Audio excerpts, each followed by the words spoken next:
अध्याय 4 boring, drifting, shaft sinking और निकास मार्ग। Boring, drifting, shaft sinking and mine outlets.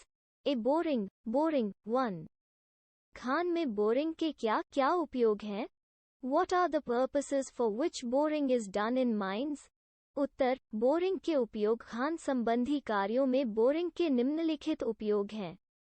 -61 जमीन के अंदर कोयला सीम का पता लगाना, सीम के विस्तार, गहराई, मोटाई, ढाल की जानकारी करना, कोयले के परिमाण की गणना के लिए जानकारी लेना, कोयले के गुण व ग्रेड, उसमें पानी व गैस की उपस्थिति, ओवरबर्डन की मोटाई व विभिन्न प्रकार के स्तरों की मोटाई जानना, फॉल्ट की स्थिति का पता लगाना।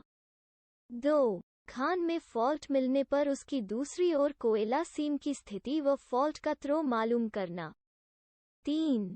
पानी से भरे ओल्ड वर्किंग की तरफ सूंद चलाने से पहले जमा पानी निकाल लेना और सुरक्षा के लिए एडवांस बोरिंग। नेक्स्ट 4. एक सीम से दूसरी सीम में या सरफेस से सीम तक बिजली केबल, पानी पाइप या सिग्नलिंग तार ले जाने के लिए बोरिंग। 5. सरफेस से खान के अंदर सीधे सैंड स्टोविंग के लिए पाइपलाइन बैठाने के लिए बोरिंग। 6. बगल की खान से बैरियर की मोटाई जानना, डाइक मिलने पर डाइक की मोटाई का पता करना। 7. अत्यधिक गैसी सीम से गैस ड्रेनेज करना। 8. समीपी सीमों कंटिग्यूअस सीम्स में पिलर के ऊपर पिलर और गैलरी के ऊपर गैलरी सुनिश्चित करने के लिए बोरिंग। 9. शाफ्ट सिंकिंग से पहले बोरिंग करके चट्टानों की किस्म व मोटाई की जानकारी करना। ओवरमैन्स हैंडबुक 10. पानी के डैम के पास चाल, कांथी में सीमेंट इंजेक्शन के लिए बोर होल। 11. खान में चाल धंसने से या पानी भरने से खान में फंसे लोगों को हवा तथा खाना, पानी, दवाएं पहुंचाना, उनसे संपर्क स्थापित करना। 12. सीमेंटेशन व फ्रीजिंग रीति से शाफ्ट सिंकिंग के लिए बोरिंग। 13. सरफेस से बोरिंग करके फायर एरिया से सैंपल लेने के लिए व कंक्रीट गिराकर फायर स्टॉपिंग बनाने के लिए बोरिंग। ROLIG 14. ओपनकास्ट तरीके से पिलर कटाई के समय पुरानी वर्किंग में स्टोन डस्ट भेजने के लिए bore hole. B. Drifting 2.4 by 2.7 metres की 6 में ढाल की 200 मीटर लंबी पत्थर सूंद चलानी है। 40 मीटर प्रति महीने प्रोग्रेस के लिए ड्रिफ्ट चलाने का तरीका संक्षेप में वर्णन कीजिए। A 200 meters long drift 4.5 meters by 2.7 meters is to be driven with a gradient of I in 6. Describe briefly the method of drifting to get a progress of 40 meters. उत्तर, ड्रिफ्टिंग 4.5 by 2.7 मीटर तैयार drift के लिए खुदाई करीब 5 metre by 3 metre करनी होगी। विभिन्न कार्य इस प्रकार होंगे। 1. ड्रिलिंग। ड्रिफ्ट में ब्लास्टिंग के लिए होल कंप्रेस्ड एयर से चलने वाली एयर लैग पर लगी ड्रिल से किए जाएंगे। एक समय पर फेस में 2 ड्रिल काम करेंगी। प्रति वर्ग मीटर फेस क्षेत्रफल पर 3 होल के हिसाब से 45 से 50 होल के वेज पैटर्न में 1.5 मीटर गहरे होल किए जाएंगे। कंप्रेस्ड एयर 150 मिलीमीटर की पाइपलाइन से फेस तक ले जाई जाएगी। हवा का दबाव करीब 6 किलोग्राम cm2 होगा। ड्रिल बिट टंगस्टन कार्बाइड के होंगे।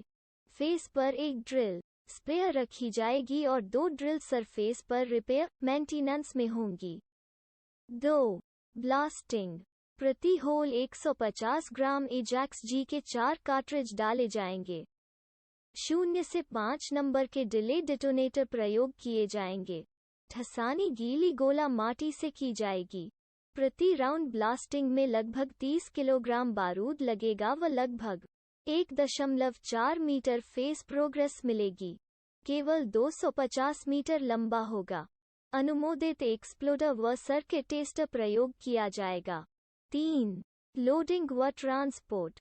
1 घन मीटर कैपेसिटी के एम को लोडर से ब्लास्टेड माल टब में भरा जाएगा।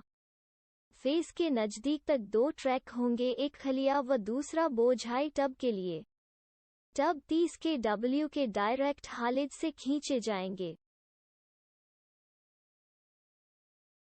बोरिंग, ड्रिफ्टिंग, शाफ्ट सिंकिंग और निकास मार्ग 4। स्पोर्ट 30 किलोग्राम प्रति मीटर की रेल से बने आर्च से किया जाएगा। आर्च को फिश प्लेट व नट बोल्ट से जोड़ा जाएगा। 5. वेंटिलेशन के लिए 7 kW का एग्जॉस्ट ऑक्सिलरी पंखा 600 मिलीमीटर की लोहे की ट्यूब के साथ प्रयोग किया जाएगा। ड्रिफ्ट 100 मीटर चल जाने पर दूसरा फैन सीरीज में जोड़ा जाएगा। धुआं फटने की सुविधा के लिए ब्लास्टिंग के बाद कंप्रेस्ड हवा भी फेस में छोड़ी जाएगी। 6. पंपिंग, पानी मारने के लिए रोटो या मोनो पंप लगाया जाएगा। 7. सर्वेयर हर तीसरे दिन फेस में नाप जोख करेगा व सेंटर लाइन व ग्रेड लाइन आगे बढ़ाएगा। 8. मैन पावर कार्य, all man for all jobs के तरीके से चलाया जाएगा। टीम में कुल 10 व्यक्ति होंगे जो सब कार्य मिलजुल कर करेंगे। निगरानी के लिए माइनिंग सरदार व ओवरमैन मौजूद रहेंगे। 9. समय क्रम, साइकिल ऑफ ऑपरेशंस और प्रोग्रेस, काम की साइकिल 16 घंटे की होगी।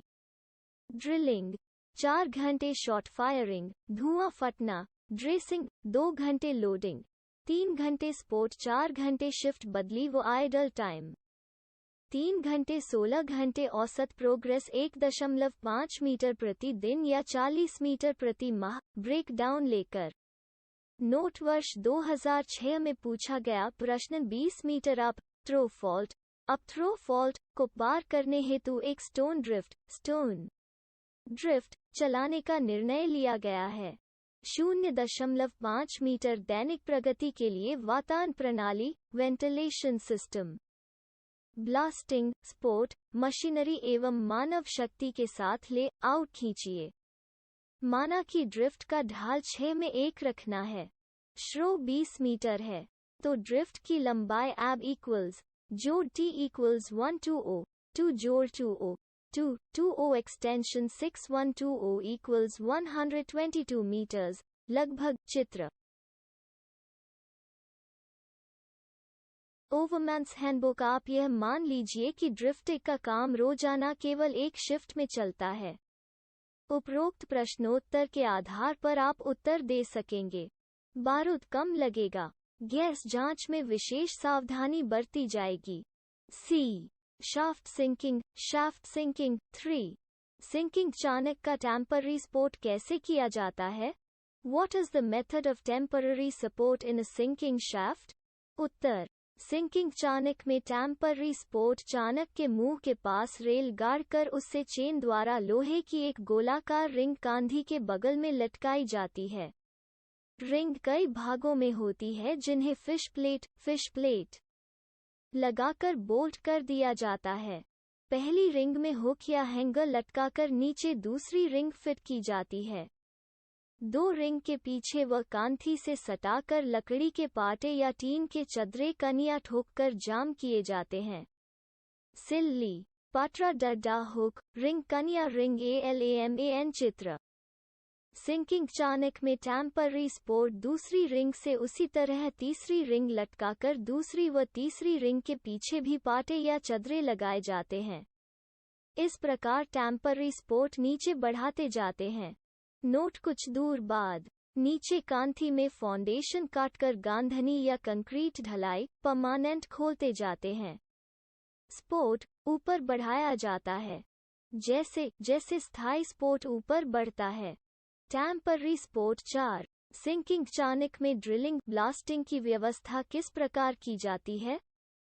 How is drilling blasting in a sinking shaft organised? उत्तर, सिंकिंग चाणक में ड्रिलिंग ब्लास्टिंग की व्यवस्था चाणक की तल्ली का पानी मारा जाता है, तब सेंटरिंग करके प्लम्ब बॉब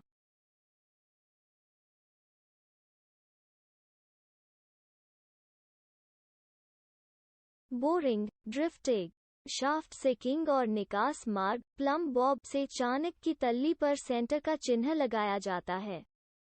यहाँ जैक हैमर से खड़ा होल लगाकर निर्धारित नमूने पैटर्न के अनुसार अलग अलग ring cut hole, easer hole और dresser hole cut holes, easers and dressers के चिन्ह लगाए जाते हैं। सब होल नमूने के अनुसार झुके और आवश्यक गहराई के किए जाते हैं। होल में मलमा न भरे, इसके लिए प्रत्येक होल होते ही उसमें लकड़ी का प्लग फिट किया जाता है। कहीं कहीं उनमें रस्से के टुकड़े रखे जाते हैं जिन्हें बाद में ऊपर नीचे करके होल साफ किए जा सकें। चाणक की तल्ली से सब सामान हटाकर बारूद चार्ज किया जाता है। अंत में डिटोनेटर के तार कनेक्शन करके शॉर्ट फायरिंग केबल से जोड़े जाते हैं। आवाज एक्सप्लोडर द्वारा चाणक के ऊपर से की जाती है। डीजीएमएस से विशेष इजाजत लेकर आजकल बड़ी चाणकों में आवाज ऊपर से बिजली से भी की जाती है। इसे मेंस फायरिंग फ्रॉम मेंस कहते हैं। करीब प्रति 0.3-0.4 वर्ग मीटर क्षेत्रफल पर एक होल के हिसाब से होल लगते हैं। बारूद प्रति क्यूबिक मीटर के लिए 1.2 से 1.5 किलोग्राम खर्च होता है। 6 मीटर गोलाई की चाणक में 4 या 5 रिंग में करीब 60-70 होल लगते हैं। 5. सिंकिंग चाणक में वेंटिलेशन, लाइटिंग और पंपिंग के लिए क्या प्रबंध किया जाता है? What arrangements are made in a sinking shaft for ventilation, lighting and pumping of water? उत्तर: सिंकिंग चाणक में वेंटिलेशन, लाइटिंग और पंपिंग। वेंटिलेशन चाणक के ऊपर फैन बैठाकर हवा लोहे के 60 सेंटीमीटर व्यास के पाइप के रास्ते चाणक में ले जाई जाती है। पाइप चाणक की कांथी से स्पोर्ट किए होते हैं। लोहे के पाइप के अंत में 10-15 मीटर कैनवास का पाइप लगा होता है जो ब्लास्टिंग करने से पहले मोड़कर ऊपर स्कैफोल्ड तक खींचकर रखा जाता है कि ब्लास्टिंग से फटे नहीं। ब्लास्टिंग के बाद पंखा उल्टा घुमाया जाता है तो चाणक की तल्ली धुआं व गैस खींचकर बाहर फेंक देता है। लाइटिंग चाणक के ऊपर से 110 वोल्ट का एक आर्मर्ड लाइटिंग केबल नीचे तक लटकाया जाता है। तल्ली पर 100 वॉट के 8-10 बल्बों का एक समूह लटकाया जाता है। रिफ्लेक्टर सहित बल्ब वाटरटाइट फिटिंग में लगे होते हैं। सिंकिंग चाणक के ऊपर भी प्रकाश की अच्छी व्यवस्था रखी जाती है। पंपिंग पानी के निकास के लिए अक्सर स्टेज पंपिंग किया जाता है। कंप्रेस्ड हवा से चलने वाले छोटे पंपों से चाणक की तल्ली का पानी चाणक में बनाए इंटरमीडिएट सम्प में फेंका जाता है। वहां लगे बिजली के सेंट्रीफ्यूगल पंप पानी। ओवरमैन्स हैंडबुक चाणक से बाहर फेंकते हैं। डिलीवरी पाइप चाणक में लगे परमानेंट बंटन से सपोर्ट किए जाते हैं। 4. सिंकिंग चाणक में वाइंडिंग संबंधी प्रावधान संक्षेप में लिखिए। Give briefly the statutory provisions in respect of winding in sinking shaft. उत्तर: सिंकिंग चाणक में वाइंडिंग 1. यदि चाणक 45 मीटर से गहरा है तो बकेट के लिए सेफ्टी हुक लगाया जाएगा। 2. यदि चाणक की गहराई 150 मीटर से अधिक है, बकेट से जब आदमी आना जाना करते हैं तो उस पर उपयुक्त छत दिया जाएगा जो चाणक में गिरती चीजों से बचाव कर सके। बकेट के लिए उचित संख्या में गाइड रोप लगे होंगे। गाइड रोप चाणक की तल्ली के 22.5 मीटर तक बढ़ाकर रखे जाएंगे। 3. एक पिट टॉप से पिट बॉटम के बीच 2 सिग्नल सिस्टम रखे जाएंगे। पिट टॉप से इंजन ड्राइवर तक भी कारगर सिग्नल व्यवस्था रखी जाएगी। सक्षम व्यक्ति 24 घंटे में एक बार इनकी जांच करेगा। बी. संकेत प्रणाली की छपी हुई प्रति चाणक के मुंह पर और वाइंडिंग इंजन घर में सुव्यक्त जगह पर लगाई जाएगी। 4. आदमी व सामान ढुलाई के लिए बकेट मजबूत होगा और उसे ऐसे ठीक रखा जाएगा कि आदमी या सामान उसमें से गिर न जाएं। 5. चाणक के ऊपर लैंडिंग पर उपयुक्त फाटक या ढक्कन दिया जाएगा। बकेट पार होने के समय को छोड़कर अन्य समय उसे बंद रखा जाएगा। 6. चाणक 45 मीटर से गहरा है तो तल्ली पर काम करते लोगों के बचाव के लिए मजबूत छत दिया जाएगा, जो बकेट पार होने की जगह को छोड़कर चाणक्य करके रखी जाएगी के बाकी भाग को पूरी तरह ढके रहेगा। ऐसी छत तल्ली के 22.5 मीटर तक का नोटिस चाणक्य के मुंह के पास लगा रहेगा। 7. बकेट में मैनेजर द्वारा निर्धारित से अधिक व्यक्ति नहीं चढ़ेंगे। निर्धारित संख्या 8. वॉक्समैन अथवा चार्जमैन निम्नलिखित बातों का ध्यान रखेगा। ए. बकेट ठीक से लोड किया जाए। बी. सामान बकेट के किनारे से ऊपर न भरा जाए। सी. लंबे पाइप, लकड़ी आदि को रस्से, चेन या कड़े से बांध दिया जाएगा कि बाहर कोई ढीला माल सटा हुआ न रहे। डी. बकेट चालू करने से पहले उसे स्थिर किया जाएगा और देखा जाएगा कि बाहर कोई ढीला माल सटा हुआ न रहे। बोरिंग, ड्रिफ्टिंग, शाफ्ट सेकिंग और निकास मार्ग 9. प्लेटफॉर्म या स्कैफोल्ड, मचान के संबंध में निम्नलिखित सावधानियां लेंगे। स्कैफोल्ड को झूलने से रोकने के लिए चाणक्य की कांथी से बांध कर रखा जाएगा। बकेट पार होने की जगह पर ऐसी व्यवस्था रखी जाएगी कि उससे कोई चीज गिर न जाए। चार्जमैन या अन्य सक्षम व्यक्ति के आदेश के बिना स्कैफोल्ड को लोल या हाबिस नहीं किया जाएगा। 7. सिंकिंग चाणक्य में क्या क्या सुरक्षा साधन होते हैं? What are the safety equipment and appliances of a shaft being sunk? उत्तर, सिंकिंग चाणक्य की सुरक्षा व्यवस्थाएं। 1. पिट टॉप की फेंसिंग। 2. चाणक्य को ढकने वाले फाटक। 3. सिग्नलिंग व्यवस्था। 4. सिग्नल संकेत board. 5. Safety hook. 6. Rider. 7. Bucket का कैच। 8. बकेट में चढ़ने की सीढ़ी। 9. गाइड रोप। 10. बकेट में चढ़ने वाले व्यक्तियों की अधिकतम संख्या का नोटिस। 11. स्कैफोल्ड, झूलन पाटा पर छत। 12. स्कैफोल्ड को कांथी में रोकने वाले बोल्ट। 13. स्कैफोल्ड के खुले भाग की फेंसिंग। 14. स्कैफोल्ड से चाणक्य की तल्ली तक जाने की सीढ़ी। 15. Temporary support. 16. हवा पंखा। 17. बत्ती। 8. छुट्टी के दिन बाद सिंकिंग चाणक्य में काम चालू करने से पहले ओवरमैन किन किन चीजों की जांच करेगा? After a holiday, what checks are to be made by the overman before allowing men to commence work in a sinking shaft? 07. उत्तर, छुट्टी के दिन बाद कई चीजें विशेष रूप से देखनी होंगी। चाणक्य के ऊपर फेंसिंग, चाणक्य के ऊपर किनारे के नजदीक कोई ढीला माल सामान न रहे। सिग्नल घंटी, बकेट की अवस्था, सीढ़ी का प्रबंध। चाणक्य में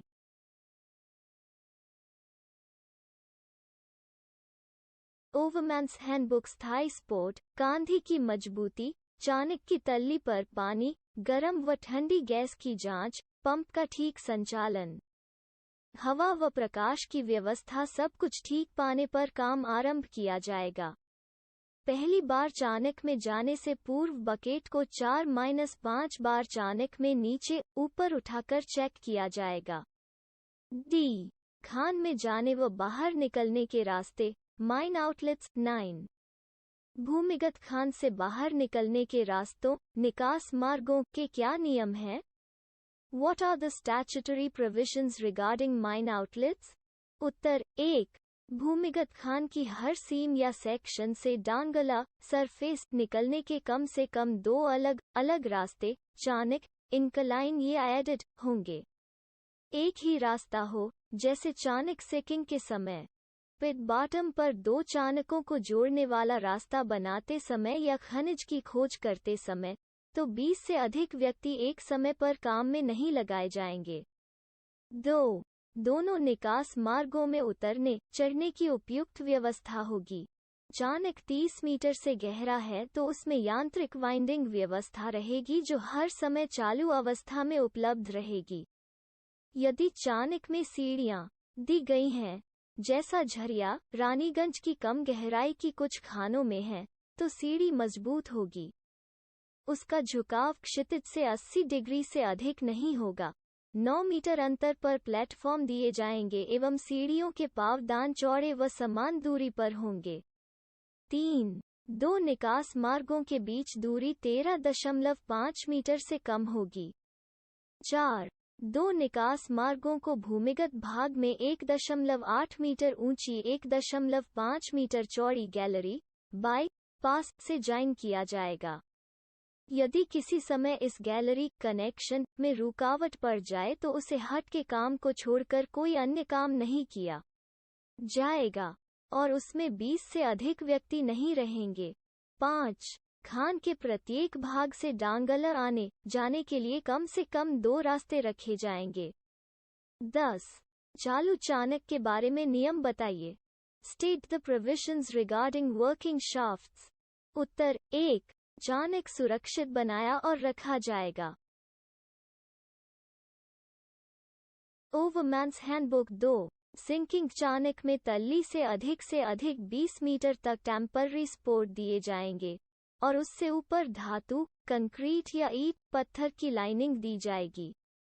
3. जिस चाणक से आदमी आना जाना करते हैं उसमें यदि चट्टानों से पानी रिसता है तो पानी इकट्ठा करके अलग ले जाने के लिए वाटर गार्लैंड बनाए जाएंगे। 4. सरफेस व इनसेट पर चालू चाणक के आसपास कोई औजार या ढीला माल सामान गिरने या वो सकने वाला नहीं रखा जाएगा। चाणक के चोभे संप को भी मलबे से मुक्त रखा जाएगा। STESFEP the post 11. Water garland क्या होता है? What is water garland? उत्तर मैन वाइंडिंग चाणक में यदि कांथी से पानी निकलता है तो उसमें वाटर गार्लैंड बनाए जाते हैं। वाटर गार्लैंड कंक्रीट या स्टील का बना होता है जो चाणक की कांथी को घेरे रहता है। उसके ऊपर के भाग का कांथी का पानी उसमें पकड़ा जाता है। उसके नीचे पानी निकलने का पाइप लगा होता है जिससे पानी सायरे चोभे संप में चला जाता है। गहराई के अनुसार एक से अधिक वाटर गार्लैंड भी बनाए जाते हैं। 12. बच निकलने के रास्तों के क्या नियम हैं? What are the provisions regarding escape routes? उत्तर 1. खान के प्रत्येक भूमिगत भाग से बाहर निकलने के रास्ते एस्केप रूट्स साफ और बाधा रहित रखे जाएंगे। 1,63,050 2. उन्हें लिखकर या उभरे चित्रों तथा तीर द्वारा स्पष्ट रूप से दर्शाया जाएगा। 3. सब व्यक्तियों को ऐसे रास्तों से परिचित कराया जाएगा। 4. इमरजेंसी में निकलने का एक अन्य वैकल्पिक ऑल्टरनेटिव एस्केप रूट भी रखा जाएगा। न्यू केंदा कोर्ट ऑफ इंक्वायरी की सिफारिश